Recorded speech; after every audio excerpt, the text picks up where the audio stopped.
Welcome to The Grand Balance, a biweekly podcast hosted by two working grandmas navigating the beautiful chaos of work and family. Hi, Sharon. Hey, Angela, how are you? I'm doing good today. Just real busy as Yay. usual. This is a busy time of year with graduations and end of Oh, yeah. school and all these kind of celebrations.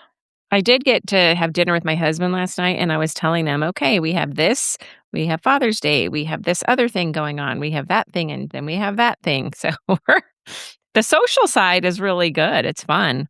But coupled with all of the work, it's a little overwhelming. Yeah, no, there's a lot. It's my birthday's always right after Father's Day too, and this year I will be in Texas with my daughter and her family, and we're doing a baptism for the baby. So it's Oh, lovely. kind of a bunch of celebrations. Father's Day, my birthday, the baptism all rolled in one.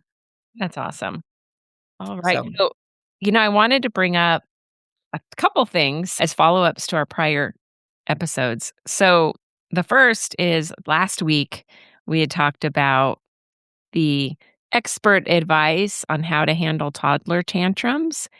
And part of the advice was kind of just ignore their behavior until they realize that they just need to get better and on their own. So it was a big fat failure this week in my family. So I tried it with him by myself. And it actually, because we went to see a Dino Alive, it's like this dinosaur exhibit, which was actually too scary for his age. So we spent most time in the other area with coloring and stuff like that. But he threw this tantrum, took crayons away from somebody, and I tried to get him back, and he was holding tight and screaming. So I just said, okay. I took the baby to play in the sand and just left him alone, and it worked. He was laying on the ground throwing a tantrum, and I just walked away. And then he realized nobody's paying attention to him, so he came over and started playing. However, my challenge, I think I had mentioned, was at the dinner table when you have multiple adults around, right. big fat failure. We tried. We said, "Ignore it." He, like, tossed his plate, not tossed it, he slid his plate, like, "I'm not hungry." Started and usually we're like, "No, you gotta," we pay attention to it and try to get him to calm down. But we didn't. We ignored it, and boy, did he just yell a lot louder. And he looked at every one of us to try to get attention, and finally, we just couldn't handle it anymore. So we just said, "Fine." We gave him whatever, like, "I want this spoon. No, I want that spoon. No, I want that spoon." And it was driving us crazy. And so we started ignoring. And then, so I mixed reviews on that expert advice from the last time.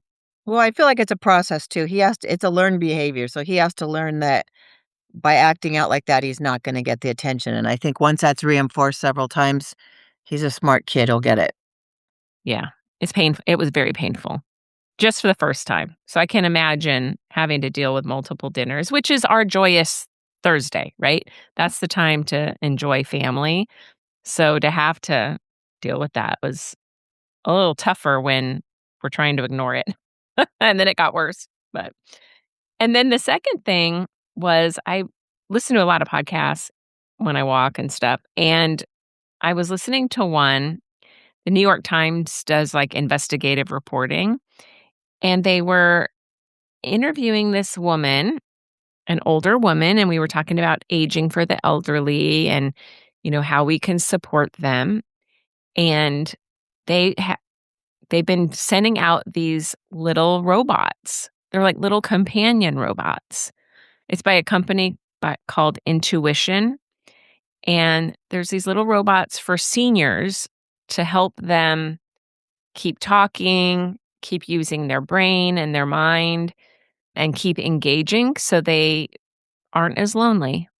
And I thought that was really cool. And there was this whole story about this woman who kind of lives remote. Her home is a little remote, and her kids are all away. And so she doesn't get a lot of visitors and things like that. And it really kept her engaged. At first she didn't want anything to do with it, but it was so friendly and it would wake her up in the morning. And so that was the good side. And it would say, "Where do you wanna visit today?" And it would show videos of all these different locations in the world, and so finally, got engaged, and she would say, "Let's talk a little bit," just to make sure that their mind was sharp and things like that. So that was really cool. But It's that cool, but on another hand, really sad. No, I see the need. It's just sad that there's no human interaction available, so you have to resort to a robot, which I guess if there's nothing else there, that definitely better than nothing for sure. well, and I don't wanna say there's no human interaction. This is more day to day. So you might have somebody come in once a week or she had to go to the store once a week, but it was really hard for her, right? Like they started bringing groceries and stuff like that. So she might talk to somebody periodically, but this is more between those times. How do you keep your mind sharp and keep things going? Yeah, Kind I of mean, staring at your computer, right? yeah, and it's kinda crazy to think about. Hopefully, there's FaceTimes involved with actual human interaction too. Would hope. Yeah, I don't I know. But I I know thought it's food for thought for sure, yeah. I mean, times are changing whether we want them to or not, so so it's in like pilot mode right now. So they're testing it with seniors. So this was kind of like early adoption. They're not like for sale or anything. They're still trying to learn. And they're using these people to help, as with AI, it learns, from the interactions, yeah. so that was the good part, I thought, like the positive aspects of it. The bad part was the son came one day and was saying, "You have to be really careful, mom, about like we can't talk we have to turn that off right now. We have to unplug it because we need to talk about your will. We need to talk about things with your financials. And you have to be really careful that seniors might start saying things that could risk their confidentiality, risk their finances, and things like that." So, again, just like with any other technology and what we're trying to teach our kids, you have to give that same level of diligence to your parents in helping them. Yeah, true. Speaking of apps, I haven't tried this, but I'm wondering if you've heard of it. Have you heard of the Speechify reading app? No. I haven't either, but I am going to try it. You can scan any book or choose from, I guess, a vast library, and it just reads whatever book, and you choose, like, whatever narrator you like, which I really find appealing because a lot of times on audiobooks, if the narrator turns me off, it's like an instant no for me. So I thought this was kind of interesting, and it also kinda goes along with seniors too, because if they are having problems reading, this might be a solution to that. Yeah. I mean, I guess it's the same as Audible or whatever, except you get to choose your reader, right? Because you still have Correct, or you can scan anything you have already, and it just, like, picks it up from what you like, so if you had a book, like, you had started and didn't finish and you were wanting like, let's say you were sitting reading and then you wanted to do dishes and do something around the house, you could then scan it and it would just start reading to you so you didn't physically have to hold the book. Oh, that's cool. I agree with you on Yeah. the narrator. Sometimes they're too dry. So, I know, or if the voice is annoying. A lot of I mean, sometimes with nonfiction, it's nice to have the narrator be the person that wrote the book, but then I have had other books where the narrator has, like, a super drony, boring voice. So, yeah. Anyway, I was just curious because I'm gonna see how well it works. I just didn't know if you'd tried it or not. no, I haven't. Although I have to say, when you talk about voices of the narrator, so I did just listen to a new book and I went through it so fast because I loved it so much. It's the joint effort between Viola Davis. Do you know who Viola Davis is? Yes. Yeah, she's an amazing actress. And James Patterson, who's a really great author. Author, right. And they came together and they did a book. But the reason I'm bringing it up is because Viola Davis is a step grandma, and she talks a lot in other podcasts. She's talked about that in her relationship with her husband and the children and stuff. So, yeah, so cool new book. It was called Judge Stone, and it kind of is along the lines of A Time to Kill or To Kill a Mockingbird, kind of that type of genre or storytelling, but it's today's time. Oh, It's cool. Yeah, it's A in this it's house. So it's very interesting. But it's her voice, she did it, and she's plays Judge Stone, and so it just that voice was really great for this book. So I'm glad yeah, no, it's exactly my point. It's usually when the person that has written it or is in the book does it, it's usually much better. yeah. So anyway, so those were the couple of things, as we go through these podcasts, I start thinking about, oh, in that episode we did talked about that, and I just experienced this. So, it's good to always go back and kind of add to what we've been talking about over the last couple of years. So Yeah, anyway, what do totally we have agree. on topic today? Well, today, I read some research about the benefits to grandchildren from active grandparents in their lives. I think intuitively we know that it's good for both the grandparents and the grandkids, and I think we've talked somewhat about how it benefits us as grandparents, just staying more connected to the family. We have a greater sense of purpose. We keep our brain engaged and we're out on the floor playing with kids, so we stay more active. But we've never really talked about actual benefits to the grandchildren. There's a researcher named Neil Shea who researches intergenerational bonds and relationships, and he states that there are three things that grandparents can do for grandchildren that no one else can replicate. And I thought that was interesting because we haven't really talked about this much. The first thing is that research shows that grandparent involvement is directly linked to emotional development, cognitive functioning, and social adjustment that helps the grandchildren well into early adulthood. The unconditional love the grandparents offer creates a psychological safety net for children, which I can totally understand that. Yeah, I think so too. It brings me back to a memory I have. When I was in 3rd grade, we had gone to a school my mom worked at, and it was a private school. And we had moved into an area that had really good public schools. We moved there for that reason. And so we were transitioning from the private school to public school. It was definitely a financial decision, but also my mom wanted us in the neighborhood school with the neighborhood kids. And me being a 3rd grader was totally stressed out because the only friends I had ever known were the ones that I had gone to school with. So I had talked to my grandparents and I was all upset. And my grandma sat me down and said, "Try the school for a year. And if you don't like it, I promise you that we will pay for you to go back to the old school." And just like knowing that that opportunity was there suddenly, I felt so much more secure and less stressed out about it and went in with a much more open mind, knowing it wasn't like you have to do this or else type of thing. And I'll never forget the feeling that just because of that offer she made to me completely changed my experience about changing schools. And of course, I've, acclimated very well to the neighborhood school, loved it, never changed. But just having that little safety net of my grandparents saying, "We got your back. We'll we'll be there in case it doesn't work out." I'll never forget that feeling. Yeah.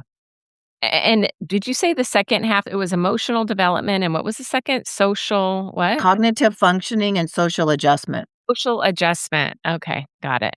Yeah, that's what you were talking about, the social. Exactly, yeah, I think and it's just knowing that you have a place in the world that you're accepted. Yep. I love that story. So I thought that was very relatable. The second thing he says is research shows that grandparental care has a stronger effect than parental involvement on the children's vocabulary skills. Grandparents tend to have more time, more patience, and more stories to tell, and every hour spent talking, reading, or simply being together is building language pathways that shape academic outcomes for years. I really could understand that one. So, it because the parents have to juggle so much, right? And usually if the grandparents are there, that they are way more focused, but I think also word choice too is something that's interesting when you talk about, like, language skills, and I have an example. So, I say, "Yes," and the kids, my children, will say, "Yeah."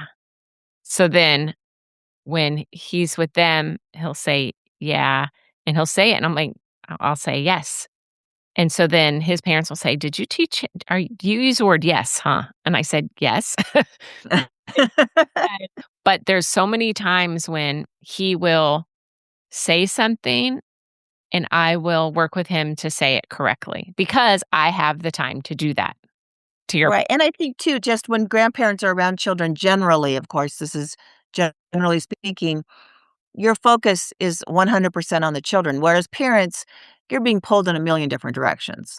yeah, while they're You're cooking dinner, while they're trying to, settle one child to while the other one's over here playing or, whatever. right, prepping for the next day, doing I mean, there's just so much going on as a parent, which is, one of the most joyous parts of being a grandparent is you don't have all those stressors when you're with the kids as you did while you were raising kids. You don't have to worry about the dentist appointments, the doctor's appointments, the this, the that. You can just sit and enjoy. And I think, like you're saying, it's with the patience and time, it does make a big difference when communicating with kids from, babies to teenagers. Yeah. But yeah, also thought that was relatable. The third and final thing that they saw in the research, they say maybe the most important is a close relationship with a grandparent reduces risky behavior in teenagers. A lot of research shows that the grandparent grandchild bond has a potential to reduce smoking, drug use, and other dangerous choices in adolescence.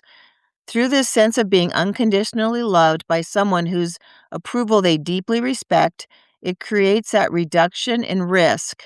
Time spent with grandparents can be one of the best investments in the child's future. Which I thought about that and thought, is this just one of those hokey research things they're trying to show? But to me, it definitely does make logical sense because with that bond, I think kids do live up to expectations. And I know, not that I never did anything wrong, because certainly I did, but to disappoint my grandparents would have deeply hurt me for sure. I agree with that last part, that to disappoint your grandparents would deeply hurt you. I challenge the deterrent of it, though, really. I think I was my grandmother and I had such a strong relationship, but I still did really bad things as a teenager that I know I shouldn't have done and I would not have been proud of. And I know that many of my cousins who are very close as well would say that they've done things that they're not proud of. So I'm not sure about that. I think Yeah, I would want them to know. I think I'd love to see what's behind that research. Like, is it a percentage of how they even did that research for people being honest about what they really did? Or is it just that their grandparents never knew they did it? right, which would be interesting to look, like you said, further into it. It gave me pause as well, but then I started thinking, I mean, certainly it can't hurt, and if it can potentially maybe deter some bad decisions, definitely something to think about. Yeah, something to think about for sure. Yeah. I mean, I hope it's true. I really do.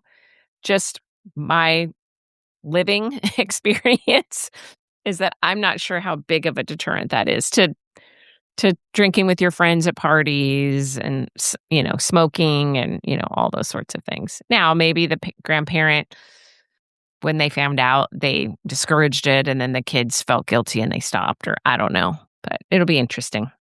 But regardless, I think there's just so many strong benefits of grandparents being involved.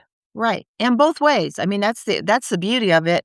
The grandparents benefit in so many different ways, and the grandchildren potentially benefit in so many ways. So definitely a win-win. And I think, like I said before, we all knew there was benefits, but it's interesting to see what some researchers have come up with as specific benefits.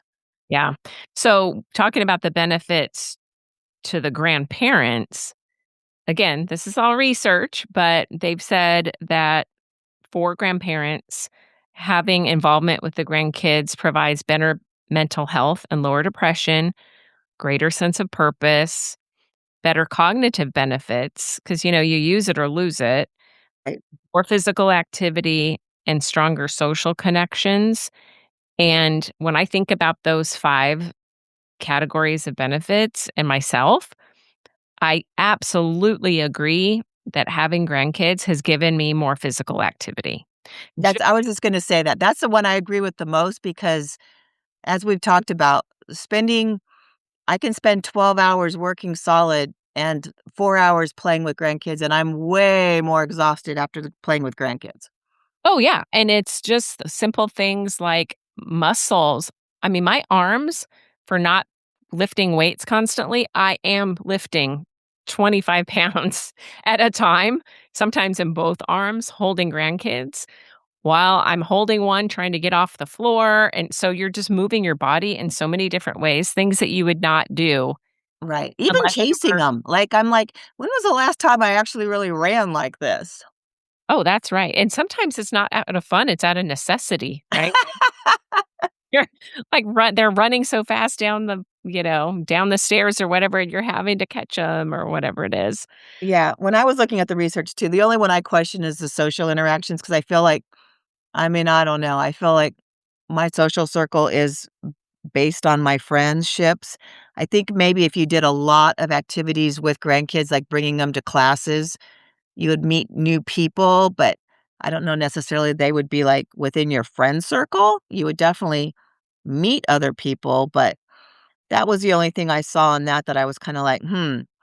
But the Well, physical yeah, I think that part because and we've talked about this, you already have a really strong social circle. But I think for others that might not, I think this could be a benefit for them. Like you said, taking them to the library where all these other families are on that's what I do with them sometimes on Tuesdays, where they have, story time and playtime and stuff like that. But I think it does in that regard, I mean, I thought of it differently. So I didn't think about it as external social circles necessarily.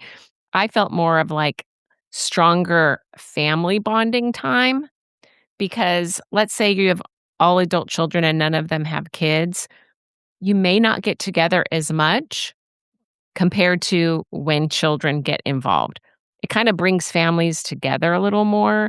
No, it's true, and that's when we were just in Colorado for my niece's graduation, the beauty of it was staying in the Airbnb with my son, and he got so much interaction with the 2 little girls just by virtue of staying in the same place, and it was, you know, everything we did, we planned around, everyone was together the entire time, so that part of it, I agree with, is really, really nice.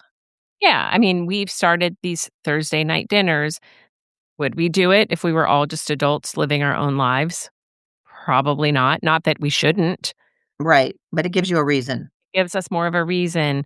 All the family events, like you had said earlier, I think when we were talking about your upcoming trip, it's for a baptism. So more people are coming for birthday parties, for other things that are happening surrounding the kids. I mean, just there's a little league by my house that I can walk to, and my cousins, I don't see them very often, but their little one started t-ball.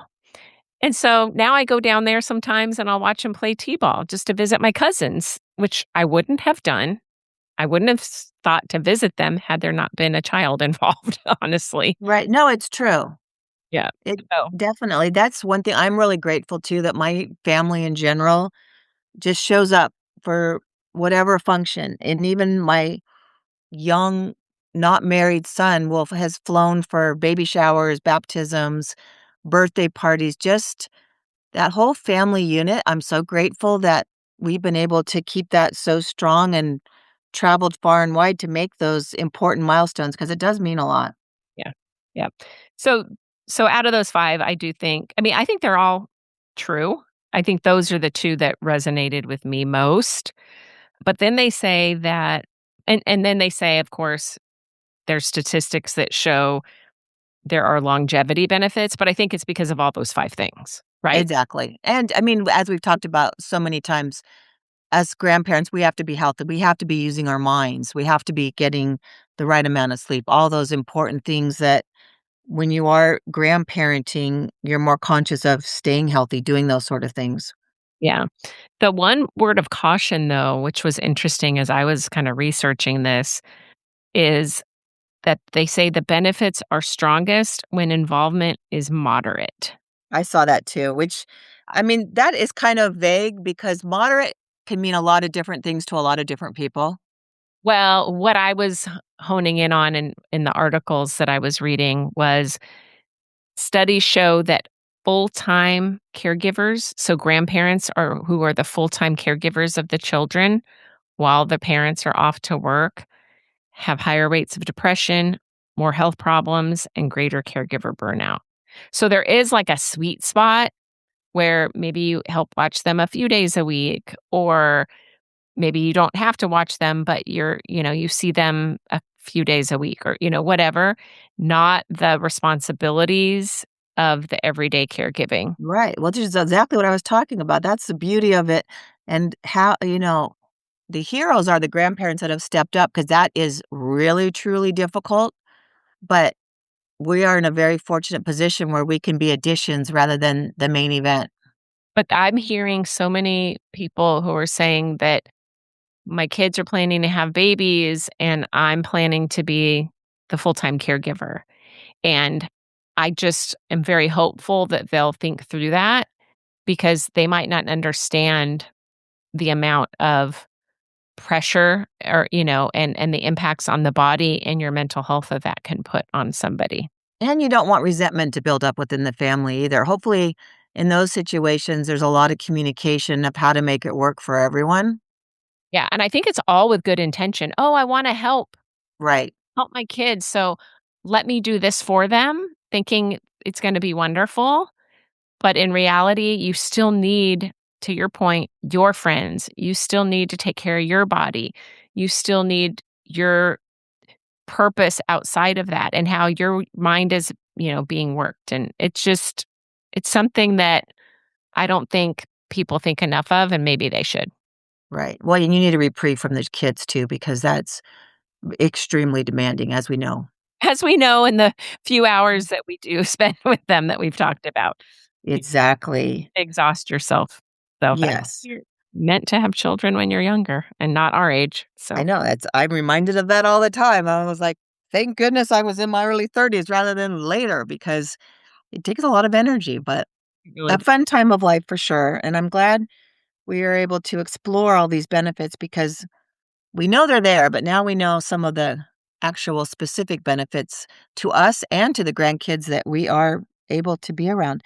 Another point too is doesn't necessarily have to be grandkids.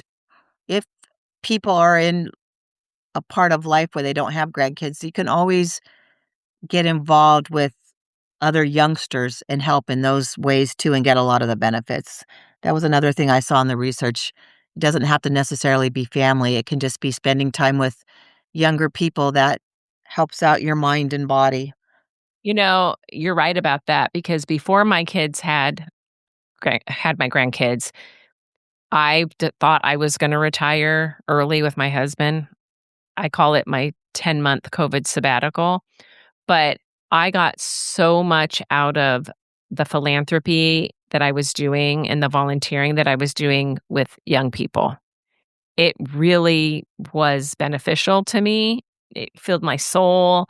It gave me things to do. I still had to use my brain. So those cognitive benefits, it really helped with all the things that we just talked about as benefits.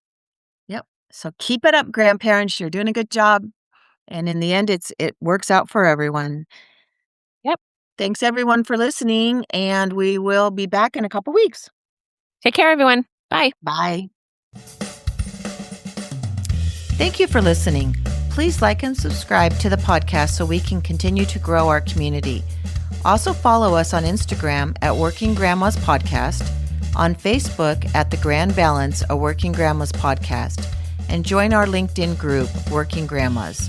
You can also email us at info@workinggrandmas.com or message us through any of our social media platforms.